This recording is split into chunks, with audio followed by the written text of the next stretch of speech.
పట్టి అంటే బబుల్స్ పెట్టే విధానం చూపించున్నాను. ఇప్పుడు వచ్చి బ్యాక్ ఓపెన్లో ఊక్స్ పట్టి కాడ మనకు బ్యాక్ హై నెక్లో ఊక్స్ పట్టి దగ్గర ఈ బబుల్స్ పెట్టే విధానం చూపిద్దాం అనుకుంటున్నానండి. కాకపోతే ఇక్కడ ఏంటంటే ఇది ప్లెయిన్ ఏంటి ఈ బబుల్స్ హైలైట్ అయ్యింది, కానీ కస్టమర్ ఈ డిజైన్ జాకెట్కి బబుల్స్ పెట్టమని చెప్పారు. ఇంక వాళ్ళ ఇష్టం కదా, అందరూ చెప్తున్నాను.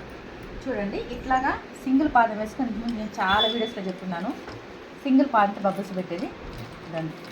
నేను కాకపోతే ఇక్కడ ఈ బ్లౌజ్లో చాలా కలర్స్ ఉన్నాయని నేను కూడా చాలా కలర్స్ అంటే ఒక 3 కలర్స్ బబుల్స్ రెడీ చేసుకున్నానండి.